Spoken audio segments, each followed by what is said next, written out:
তো বললে থানায় গিয়ে সব দোষ স্বীকার করবে। স্যারেন্ডারি যখন করব তখন ভিলেজ ছেড়ে শাকিব খান অভিনীত দরদ ছবি দিয়ে যখন আবার বাজার চাঙ্গা হওয়ার আশা প্রযোজক হল মালিকদের, তখনই এলো সিনেমাটি পাইরেসির খবর। গত কয়েক বছরে বড় বাজেটে আরও বেশ কয়েকটি সিনেমার পাইরেসির খবর পাওয়া গেছে। এই পাইরেসির কারণেই পরিচালক, প্রযোজক, শিল্পী, কলাকুশলী, সর্বোপরি টোটাল বাংলা চলচ্চিত্রই অনেক ক্ষতিগ্রস্ত হচ্ছে। সিনেমা পাইরেসির কবলে পড়াটা মরার উপর খাড়ার ঘা মনে করছেন পরিচালক রায়হান রাফি।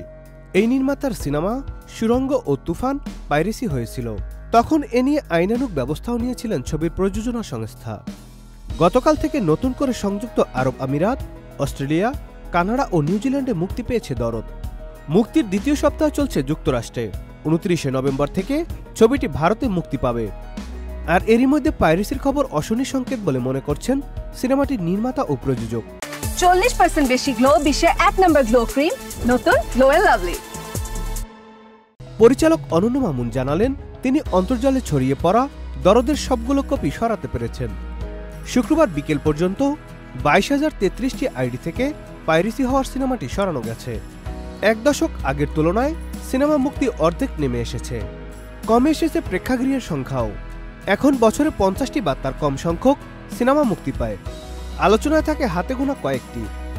বড় বাজেট ও বড় তারকার এসব ছবি ব্যবসায়িক সফলতার আশায় বুক বাঁধেন প্রযোজক, পরিচালক ও হল মালিকেরাও। 5 মাস আগে মুক্তি পাওয়া আলোচিত সিনেমা তুফান পাইরেসির কবলে পড়ে। ওটিটি প্ল্যাটফর্ম হইচই ও চরকিতে মুক্তির 3 দিনের মাথায় দ্বিতীয়বার পাইরেসি করা হয় সিনেমাটি। এর আগে রাজকুমার, সুরঙ্গ, হাওয়া, হুব্বা সহ কয়েকটি চলচ্চিত্র পাইরেসি হয়।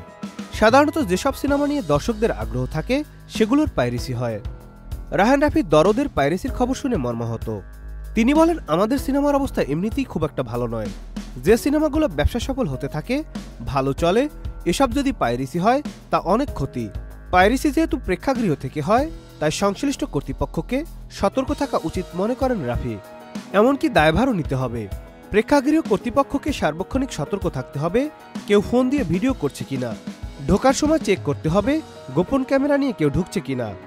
দীর্ঘদিন পর উৎসব ছাড়া বড় বাজেটে ও দেশের সবচেয়ে বড় তারকার সিনেমা মুক্তি পেয়েছে উল্লেখ করে রায়হান রাফি বলেন, ঈদ ছাড়া মুক্তি পাওয়া ছবি যদি এভাবে পাইরেসি হয়ে যায় তাহলে দর্শকের আগ্রহ কমে যায়। অনেকে ভাবেন পাইরেসি কপিটা দেখবেন। আমার অনুরোধ, যদি আপনারা সিনেমা প্রেমী হন, পাইরেসি কপি দেখবেন না। এটা দেখাও অন্যায়, দণ্ডনীয়। এই লিঙ্কও শেয়ার করবেন না। যিনি শেয়ার করবেন তিনিও আইনের আওতায় পড়বেন। Say no to piracy. দেখা হবে cinema hall. Nadim Hasan, channel I.